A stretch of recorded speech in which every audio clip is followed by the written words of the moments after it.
மந்தக்காளி கீரை ஒரு கட்டு நல்லா ஆஞ்சி எடுத்துக்கோங்க, நல்லா வாஷ் பண்ணிக்கோங்க. பருப்பு வந்து நம்ம 150 கிராம் அளவுக்கு ஆட் பண்ணியிருக்கோம். உங்களோட தேவைக்கு ஏற்ற மாதிரி ஆட் பண்ணிக்கோங்க. இப்போ அந்த பருப்பை நம்ம குக்கரில் போட்டு அதை வந்து ஸ்டவ் ஆன் பண்ணி வச்சிடலாம். மேலேயே நம்ம ஆஞ்சி வச்சிருக்கக்கூடிய அந்த மந்தக்காளி கீரை எல்லாம் சேர்த்துட்டு ஒரு 3 வெங்காயம் நல்லா சாப் பண்ணி சேர்த்துக்கலாம்.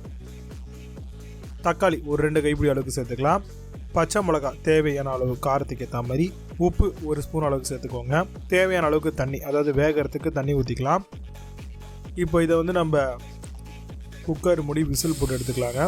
ஒரு 3 விசில் வந்தால் போதுமானது. இப்போ ஸ்டவ் ஆன் பண்ணி ஒரு பேன் வச்சுக்கலாம்.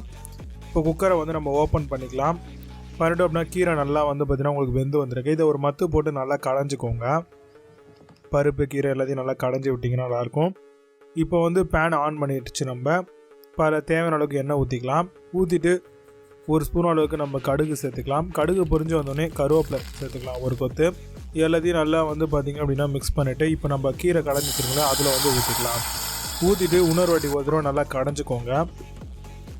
நல்லா கடைஞ்சிட்டு இப்போ நீங்கள் வந்து தாராளமாக ரைஸ் கூட சர்வ் பண்ணலாம். கண்டிப்பாக குடல் புண்ணு ஆற்றுறதுக்கு இந்த மாதிரி நிறைய பெனிஃபிட்ஸ் இருக்குது. மந்தக்காளி கீரை ட்ரை பண்ணுங்கள்.